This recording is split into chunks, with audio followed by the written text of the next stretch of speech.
Jadi tema kita bulan ini adalah Glorify the King through us. Ya. Glorify the King through me. Mempermuliakan Sang Raja melalui kehidupan kita. Kita baru saja menyelesaikan tema Suffering for the King. Nah, penderitaan untuk Sang Raja itu Tuhan izinkan dalam kehidupan kita untuk mempersiapkan kita supaya kita bisa bercahaya di dalam segala hal keadaan kita. Kita bercahaya kalau tanggal muda itu mah biasa. Di luar sana banyak. Kalau tanggal muda semua tersenyum. Wah, tanggal muda itu dari jauh shalom, shalom. Wah. Bagaimana kalau tanggal tua? Tanggal 10 shalomnya tinggal segini. Shalom, shalom. Nah. Tanggal 20 sudah bablas aja. Nah. Itu namanya apa? Sinarnya biar pet. Nah, Tuhan mau nggak seperti itu. Tuhan mau tanggal tua maupun tanggal muda kita selalu bercahaya. Yang setuju berikan tepuk tangan. Jadi kalau kita masih ada saat ini dan kita bisa bersuka cita pada malam hari ini semua karena anugerah. Ya. Nah, bagaimana caranya kita berterima kasih kepada Tuhan, yaitu mempermuliakan nama Tuhan melalui kehidupan kita. Oh Tuhan, pakailah hidupku selagi aku masih selagi aku masih hidup. Tuhan mau kita bercahaya tidak hanya pas ketika kita masih kuat. Ketika kita sehat, tidak kekurangan apapun. Tuhan mau kita selalu bercahaya. Tidak biar pet. Ketika sukacita kita bercahaya, ketika ada masalah padam cahayanya. Tuhan nggak mau kita seperti itu. Tuhan mau dalam segala hal keadaan kita terus bercahaya. Nah KGC, kalau KGC datang di KU 1 atau KU 2, itu biasanya ada 1 atau 2, bahkan kadang-kadang 3 orang ibu yang datang ke gereja itu dengan menggunakan kursi roda. Nah, buat saya, Bapak Ibu yang pakai kursi roda ini sangat bercahaya sekali. Dan saya merasa sangat terberkati. Mereka datang itu nggak pernah terlambat. Bagaimana dengan kita yang masih lengkap?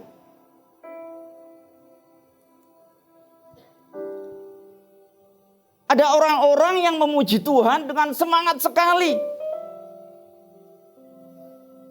Padahal suaranya itu, mungkin kalau orang ngomong, wah kamu suaranya bagus, tapi bagusnya kalau di kamar mandi. Ya.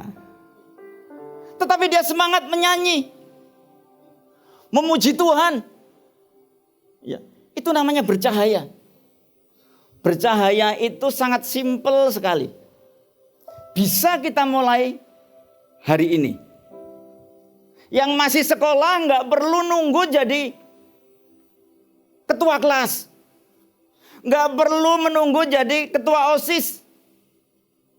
Yang kuliah nggak perlu menjadi korti.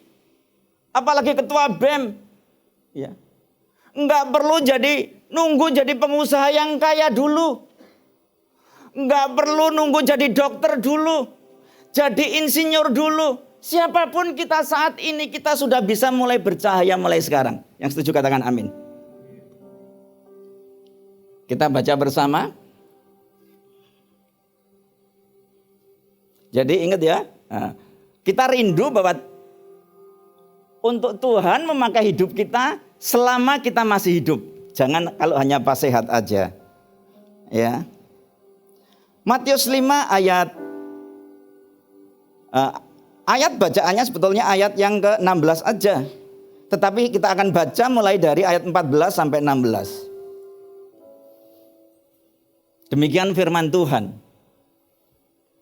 Kamu adalah terang dunia. You are the light of the world.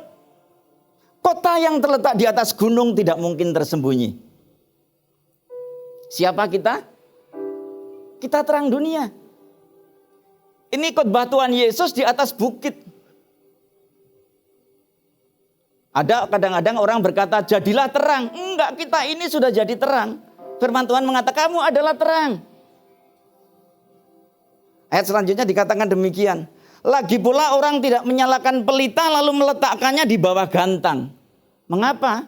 Karena enggak ada gunanya kita menyalakan pelita kalau di bawah gantang.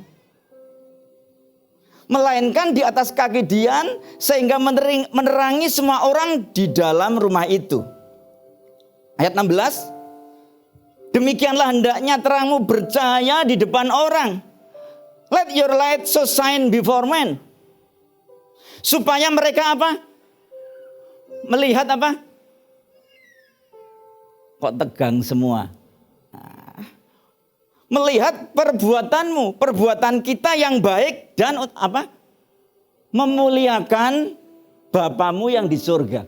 Jadi ketika kita bersinar, ketika kita bercahaya, ketika kita berbuah, itu motivasinya bukan untuk mempermuliakan hidup kita, tetapi untuk mempermuliakan hidup Sang Raja, Yesus Kristus Tuhan kita. Ini kan jelas sekali dikatakan. Dan dikatakan hendaklah terangmu bercahaya di depan apa? Semua orang. Enggak hanya di depan orang Kristen. Di depan semua orang kita harus bercahaya. Di sekolahan kita bercahaya. Di tempat kerja kita bercahaya. Dimanapun kita berada kita bercahaya. Itu kalau kita lihat di ayat selanjutnya dikatakan demikian. Kamu adalah apa? Garam dunia. Jika garam menjadi tawar, dengan apakah ia diasinkan? Tidak ada gunanya lagi selain dibuang dan diinjak orang. Ya. Jadi tema kita bulan ini dan bacaan bulan ini sebetulnya ya secara sederhana itu bisa disimpulkan gini loh. Berfungsilah. Bergunalah. Bermanfaatlah. Ya. Garam itu kalau sudah tawar useless, gak ada gunanya. Tuhan mau kita apa? Useful. Ada gunanya, bermanfaat buat orang-orang di sekitar kita. Terang dan gelap adalah dua hal yang sungguh sangat berbeda. Gelap itu terjadi karena ketiadaan namanya terang. Ketika nggak ada terang, maka adalah gelap. Dan yang namanya gelap itu nggak akan pernah menang dengan terang.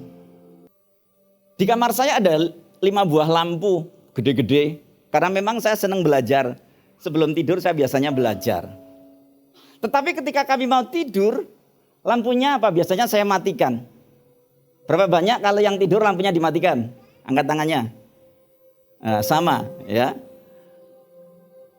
Nah ketika saya terjaga dari tidur, itu biasanya pertama yang saya lihat adalah apa? Lampu indikator AC. Sekalipun kecil, kelip-kelip, tapi dia kelihatan. Itu bicara bahwa terang sekalipun kecil, pasti menang terhadap gelap. Kedatangan terang itu pasti mengusir gelap. Terang sekecil apapun pasti mengalahkan kegelapan. Terang ini bicara tentang sumber solusi, bukan sumber masalah. Ya, sumber solusi. Kenapa ketika Tuhan Yesus berkeliling selalu banyak diikuti oleh orang banyak? Sebab Yesus adalah terang. Yesus adalah sumber solusi. Bagaimana dengan kita? Kalau kita datang, orang-orang berkumpul nyari kita atau malah bubar. Itu aja bisa jadi indikator. Jadi lebih baik lilin yang kecil tapi menyala daripada lilin besar yang nggak nyala. Setuju ya? Lebih baik bolam listrik yang kecil mungkin bahkan hanya 5 watt yang menyala daripada bolam yang ribuan watt tapi nggak nyala. Kita bisa buktikan. Biasanya kalau saya keluar rumah, itu kami hanya menyalakan satu lampu yang tidak begitu besar wattnya. Sementara yang besar-besar kita matiin. Kan penghematan. Ya. Nah, ketika musim laron aja ngerti yang mana yang bercahaya. Berapa banyak yang tahu laron? Angkat tangannya. Iya. Yang nggak angkat tangannya, laron itu adalah binatang kecil yang bersayap. Nah, kan banyak yang nggak ngangkat nih. Dan sering merubung cahaya. Itulah laron. Nah, jadi kalau kupu-kupu nggak mungkin merubung cahaya. Ya, laron yang, dan itu malam hari, karena nggak ada kupu-kupu yang terbang malam hari. Hanya istilah aja itu kupu-kupu malam, itu sebetulnya kupu-kupu malam itu dia nggak bersayap. Itu hanya istilah. Jadi jangan, oh ada apa kupu-kupu malam. Sing ada kayak cara gitu. Jadi gini, laron aja ngerti bisa membedakan mana bolam yang bersinar dan bolam yang mati. Apalagi orang-orang di sekitar kita. Lilin kecil menyala itu jauh lebih berguna. Ya, daripada lilin besar nggak nyala. Nah, tetapi untuk lilin menyala, kalau lilin ini boleh atau bisa bicara, dia pasti akan teriak-teriak. Panas, panas, betul? Ya karena dia bisa berguna kalau dia menyala. Tetapi lilin terus akan menyala karena dia tahu bahwa memang lilin diciptakan untuk menyala, dinyalakan. Nah, setiap kita Tuhan memberikan yang namanya talenta. Saya nggak pernah tahu talenta apa yang KGC miliki. Bisa dicek. KGC bisa bersinar mulai sekarang dan bisa dilatih, ya, mulai dari melayani. Nah, ini ada Kak Hendra, ada Kak Raymond, bisa daftar. Mau melayani apa di KGC? Nah, waktu saya itu pertama kali pentobat baru, ya, saya datang. Saya melihat, wow, melayani kayaknya asik banget nih. Tahu yang terjadi setelah saya ikut melayani? Kira-kira gimana? Asik nggak? Kok ada yang ketawa? Asik banget. Iya, karena apa? Disitulah kita diajar untuk menyala. Karena ketika kita melayani itu sebetulnya, itu sama saja kita sudah menulis dalam hidup kita. Please disturb me. Ready to disturb. Apa yang terganggu? Itu kan silakan ganggu saya. Siap untuk diganggu. Sebab memang ketika kita melayani, kita berarti siap diganggu. Oh, rasanya semuanya pada tegang. Iya, paling tidak ada dua hal yang terganggu dalam kehidupan kita ketika kita melayani. Oleh karena itu berikan tepuk tangan yang paling meriah untuk yang melayani sore hari ini.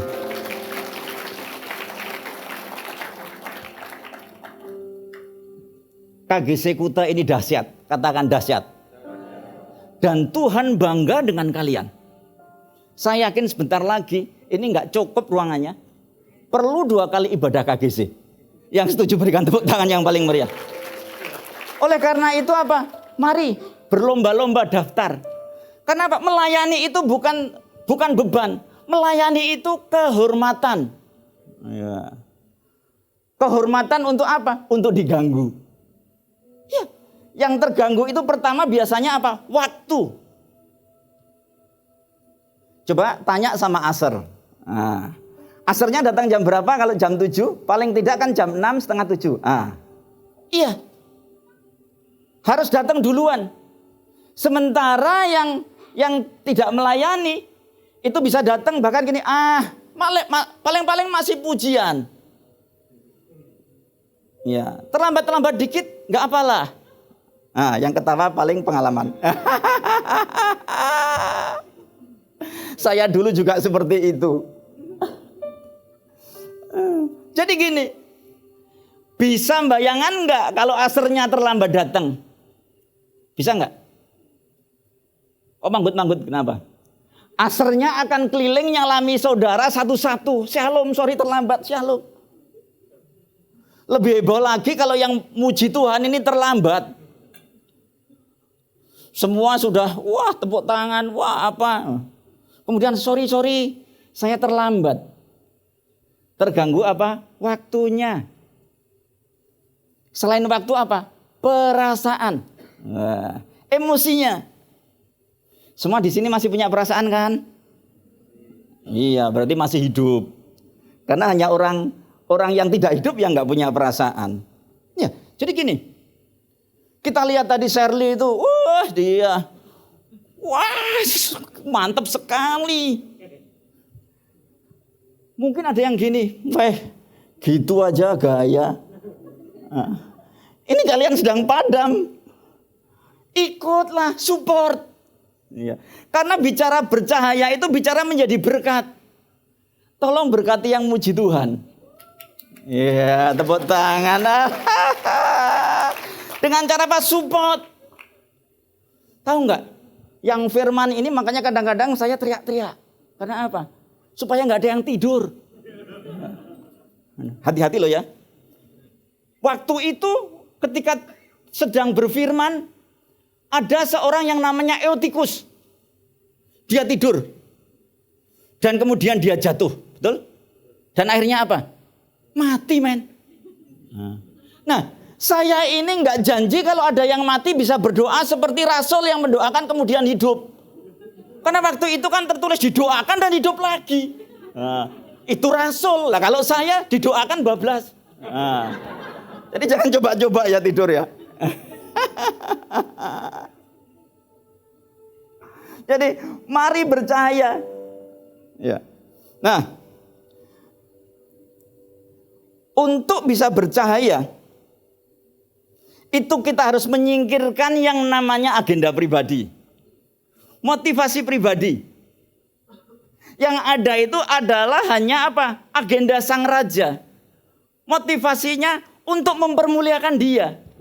Karena kalau mempunyai agenda pribadi, nggak akan lama bersinarnya. Biar repet tadi. Ketika melayani nggak dianggap, nggak pelayanan lagi. Nah, karena apa? Punya agenda pribadi. Wah, aku melayani Tuhan supaya ditepui banyak orang. Nah, ketika nggak ada yang tepuk, besok lagi di schedule, saya nggak mau nggak ada yang tepuk tangan.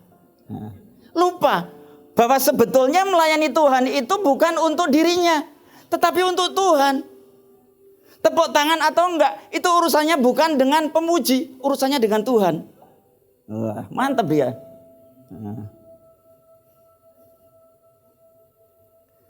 Filipi 2 ayat 3 dan 4.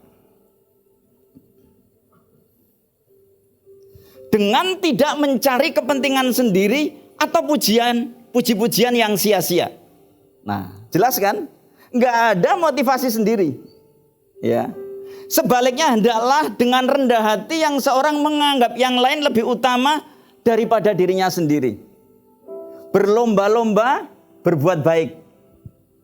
Ya. Ketemu orang berlomba-lomba nyapa. Jangan gini, saya nggak mau nyapa kalau dia nggak nyapa duluan. Katakan di sini nggak ada. Di sini nggak ada dan saya berharap keluar dari sini tetap nggak ada. Ya. Berlomba-lomba berbuat baik. Ya. Dan janganlah tiap-tiap orang hanya memperhatikan kepentingannya sendiri, tetapi kepentingan orang lain juga. Ya, parkir sepeda motor di belakang. Nah ya, sabar kalau sekarang belum jadi atapnya itu nanti akan teratapi semua sekeliling itu. Jadi kalau hujan nggak perlu khawatir sebab ada atapnya. Yang bersukacita berikan tepuk tangan. Ya. Parkirnya itu jangan sembarangan, kasihan orang lain. Ya. Dibuat yang rapi. Nah, ada seorang yang bernama Sakius. Siapa itu Sakius? Ada yang tahu?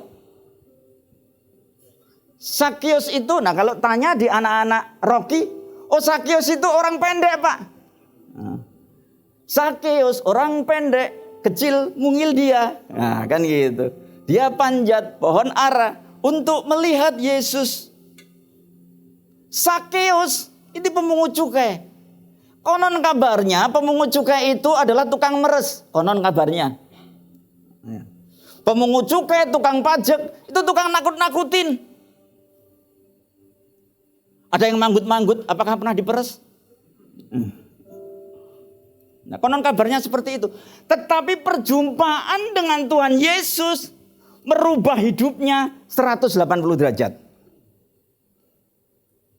Lukas 19 ayat 8. Ini percakapan antara Zakheus dengan Tuhan Yesus. Tetapi Zakheus berdiri dan berkata kepada Tuhan, Tuhan, setengah dari milikku akan kuberikan kepada orang miskin. Dan sekiranya ada sesuatu yang kuperas dari seseorang, akan kukembalikan 4 kali lipat. Ini terjadi perubahan pikiran yang luar biasa. Dulu pelit, tukang meres-meres. Perjumpaan dengan Tuhan Yesus merubah pola pikirnya.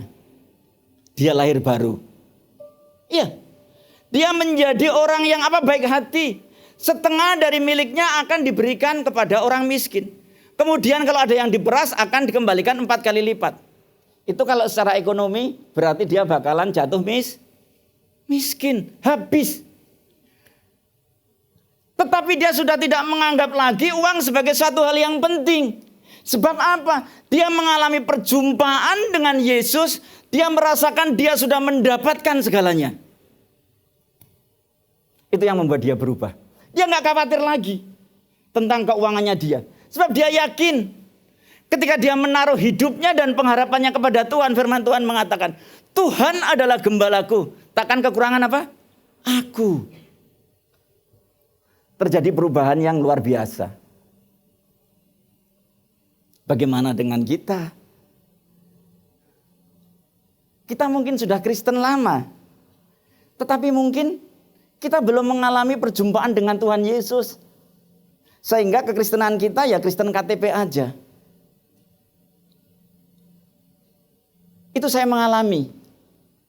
Jadi saya sejak dari kecil, saya memang sudah Sudah Kristen, sudah dibaptis. Sejak bayi saya sudah dibaptis. Tetapi saya kenal dengan Tuhan itu baru pada umur 23 tahun setelah saya dikirim ke Bali.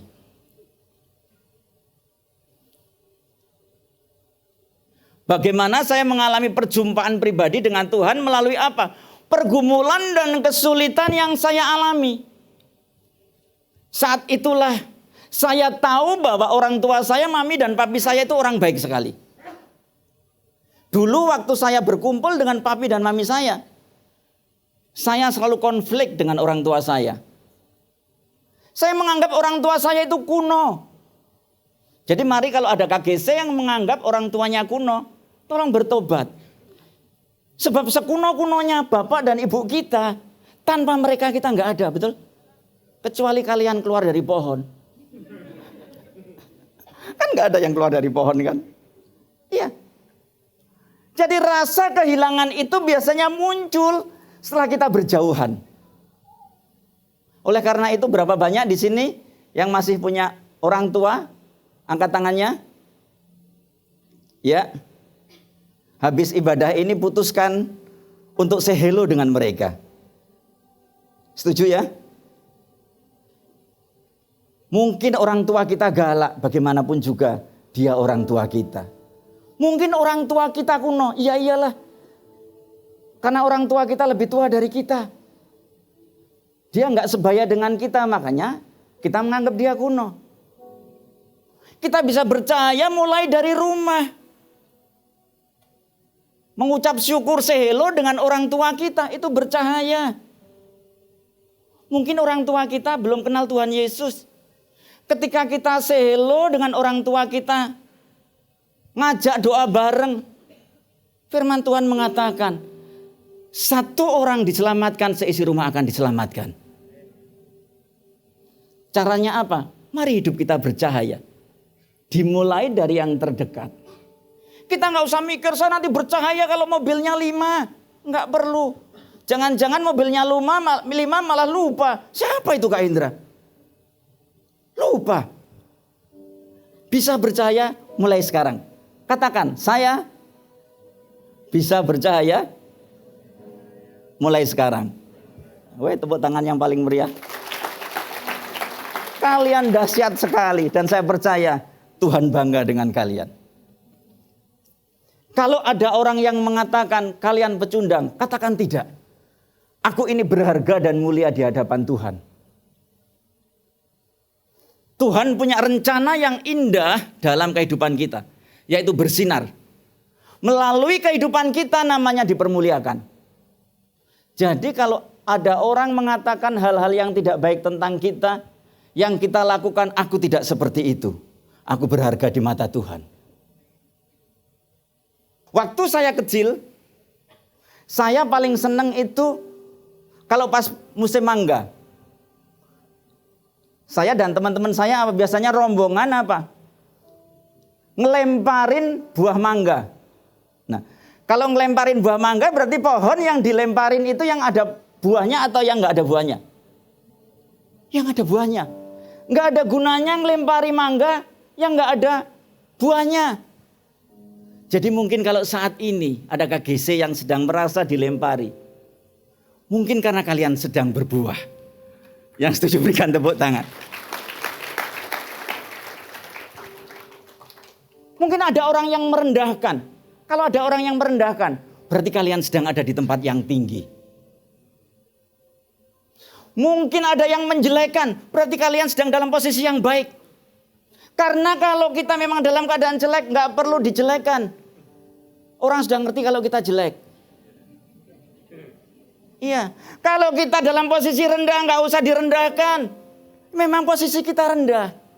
Hanya ketika kita mempermuliakan nama Tuhan, ada orang berusaha merendahkan kita. Itu yang namanya dilempari. Jadi mengucap syukur kalau dilempari, karena itu tanda kalian sedang berbuah. Janganlah kita jemu-jemu berbuat baik. Jangan jemu-jemu itu artinya apa? Jangan bosen-bosen. Sabar. Ya, mengapa? Karena apabila sudah datang waktunya kita akan apa? Menuai. Jika kita tidak menjadi lemah. Mengapa kita tidak menuai? Karena kadang-kadang kita tidak sabar. Kita sudah lemah sebelum waktunya kita menuai. Percayalah. Kita pasti akan menuai apa yang kita tabur. Kalau saat ini belum menuai, karena Tuhan tahu waktu yang terbaik buat kita. Yang perlu kita lakukan dan kita miliki sikap dalam kehidupan kita adalah apa? Sabar. Jadi sabar itu ilmu tingkat tinggi. Ya, saya ulangi ya, sabar itu ilmu tingkat tinggi. Belajarnya setiap hari dan ujiannya pasti mendadak. Ya. Jadi kalau nanti KGC keluar dari sini tiba-tiba dapat ujian, nah itu ujian. Tolong tetap sabar. Ya. Jangan sampai jatuh karena baru aja kan dengar firman bercahaya. Nah, semua di sini saya lihat semua bercahaya. Ya. Pertahankanlah terus bersinar, ya. Jangan sampai di luar kemudian mati sinarnya. Di tempat kerja bersinar, lakukan yang terbaik. Pak, pimpinan saya pelit. Tetap lakukan yang terbaik. Sebab kita melakukan tidak untuk pimpinan kita. Tapi kita melakukan untuk apa? Untuk Tuhan. Siapa tahu pelit itu ujian. Iya, wah pelit aja tetap semangat. Sebentar lagi tak kasih ke dia. Iya, yang setuju berikan tepuk tangan. Akan terjadi sesuai dengan iman kalian. Pemujinya, mari. Ini rumusnya, ya. Matius 5 ayat 41. Mau mempermuliakan nama Tuhan? Ini rumusnya. Dan siapapun yang memaksa engkau berjalan sejauh 1 mil, berjalanlah bersama dia sejauh 2 mil. Artinya apa? Mari lakukan melebihi ekspektasi. Tuhan Yesus memberkati. Mari bangkit berdiri.